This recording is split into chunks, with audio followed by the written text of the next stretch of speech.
You and I usually talk about credit, but today we're going to be talking mainly about stocks. There are few harder debates in the stock market than that of growth versus value. And everybody who's been reading your memos and books, Howard, for the past 30 years knows you as a value investor, but your latest memo is an embrace of growth. Are you giving up on value? No, Eric, the theme of the memo is that there needn't be a firm schism or dividing line between value investing and growth investing. As you know, my son and his family have lived with us for a lot of the last year due to the pandemic, and he's a very thoughtful investor. We've had a lot of discussions on lots of subjects, including this one, and he laid out criteria for value investing based on the understanding of securities as stakes in actual businesses, focus on their true worth as opposed to their price, the use of fundamentals to calculate intrinsic value, the recognition that attractive investments come when price diverges from value, and the emotional discipline to act when such an opportunity is presented and not otherwise. And it seems to me that, number one, there's no reason that you can't do so-called investing in growth companies on that basis. And number two, there's nothing in there about low PE ratios or anything like that. So it should be, the point is the investor's mentality should be eclectic, and you shouldn't decline to invest in companies just because they're fast growing and carry high PE ratios. Well, part of the problem that investors confront is price. I went back, Howard, and reread the section on bubbles and crashes in your book, Mastering the Market Cycle. And I should remind everybody who hasn't read it, it's a warning, right? It serves as a warning to investors not to be seduced by the idea that price doesn't matter. And here's my question. What if we are in a bubble and prices of even the greatest growth companies, we can talk about them, Amazon, Tesla, Microsoft, are excessive? What if? Well, that's a great question, Eric. But the Andrew's point, which makes a lot of sense to me, is that you have to really know a company well before you know it's overvalued. If you say, well, let's screen on the market for attractive investments, and we'll say that any PE over 25 is discarded.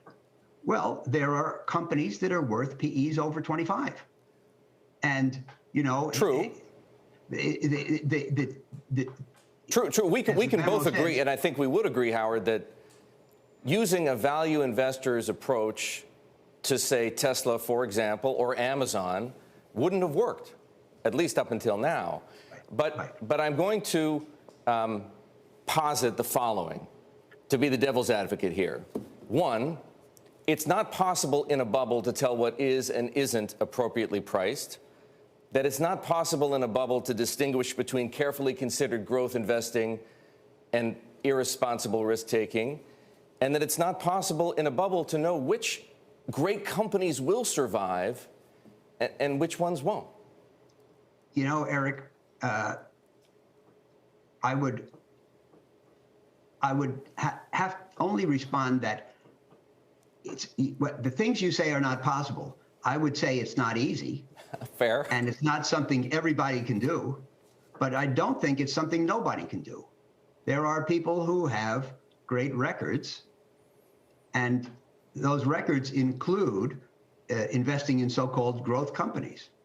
And, you know, I mentioned in the memo that there was a very famous value investor who made good money in some of the tech leaders. And I said, well, how could a value guy invest in high growth tech companies? He says, well, they look like value to me. And, you know, this is an avowed value investor with a long record, a great long record. And the point is that he was open-minded. And you shouldn't dismiss the point that one of the points that's important is just because something has a high PE ratio doesn't mean it's overvalued. And just because something has a low PE ratio doesn't mean it's cheap. That's undeniably true, and I'm not sure the market has ever rewarded investors who behaved too rigidly toward opportunity. Howard, I cannot help but think back to last Wednesday. The Capitol building in Washington was being overrun by a mob, and the Dow Jones Industrial Average was up 400 points. Is the market behaving rationally? Well, first of all, of course, in the short term, the market certainly can depart from irrationality. Secondly, I think you're implying that we're in a bubble, and no, I'm merely floating that as a possibility. I don't have an opinion either way. Well, there's no reason you shouldn't float it as a possibility, and certainly. You know, the greater question is, well, why is the market making new highs every day if we have these problems? The political division in the country is a terrific one, but the greatest one, of course, is the pandemic. That's an excellent question. Yeah, but I really think that in large part, and this doesn't account for any one day's action. I think that the Fed and Treasury actions, and specifically the reduction of the Fed funds rate to zero, has had a very coercive effect on the market. It has required people to invest because they don't want to sit around with cash, money market fund, bank deposits, all earning zero. They don't want treasuries at less than 1 or high grade bonds at 2. Mm-hmm. And so they've had to push out into risk assets. Stocks, non-gilt edge bonds. These are private equity and so forth. These are and venture capital. These are risk assets. But not all stocks are performing equally. We've all seen the charts, and I'd like to put one up if we have it available, showing what happened over the past 10 years if you invested in the Russell 1000 growth instead of the Russell 1000 value. If you invested $100,000 in the Russell 100 growth, you'd have almost $500,000 today on a total return basis. And if you invested in the Russell 1000 value, you'd have less than $300,000. What was the starting point, Eric? Enormous, pardon me? What was the starting point? 100,000. So no, you'd have when? 5 times, when? 10 years ago. So you'd have 5 times your money over 10 years in growth stocks, and you'd have something less than 3 times your money in value stocks. And that forms part of the evidence that another legendary value investor, Jeremy Grantham, points to say that we're heading for one of the mother of all crashes. Well, look, first of all, there's no disputing the fact that growth stocks have outperformed value stocks. On the other hand, I think there's no disputing the fact that what are called growth stocks have a better future than what are called value stocks. Well, some of them certainly do, but not all of them do. Well, no, but on balance, they probably do. And of course, the ones that where the value is questionable have not been heavily represented in the S&P. The ones that have been in the S&P for the last 10 years are the great tech leaders that have been in the S&P for the last 10 years have probably been the acknowledged winners. But look, when one group outperforms another group for a long period of time, and to the extent you described, there's no question that it's possible that they're overvalued. Howard, the argument in the memo is that doesn't prove it's overvalued, because these are companies that have gotten better and better, that improve as they get larger and get stronger as they get larger, not bureaucratic and slow moving, but larger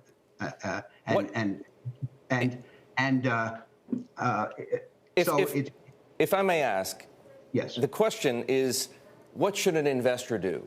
Not an investor necessarily like you. You've reached a point, Howard, where you can afford to take some risk. But let's say it's me, for example, and I own some shares of Tesla, which I do not own, I should add. We can both agree that Tesla is a great company revolutionizing automobiles and energy storage, but it has gained almost 700% in the space of a year. If the fundamentals alone can't tell us whether Tesla is or isn't worth $830 a share after a run-up like that, is it prudent for somebody like me, somebody of limited resources to take money off the table or to do what Andrew, your son, in your conversations argues, which is not to sell? Well, Tesla is an extreme case. There's an argument to be made that it's too high. The people who are buying it, you can't say that they're all nuts. They may have, there may be people who have a view that it's attractive. By the way, people said it was too high 2 years ago. True. And so it has all the appreciations in the last 2 years been fallacious. Who are we to say?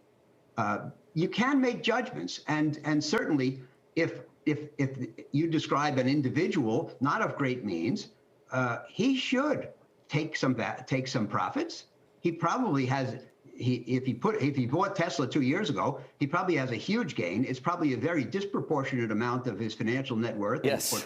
He should absolutely cut back, unless he really wants to try to hit the long ball. Howard, to do that, he should have a high growth, a high pain threshold. Yes. I'm sorry to have to interrupt, but you and I have run out of time. It happens to us every time. I apologize. I look forward to our next conversation. Lisa, that's Howard Marks.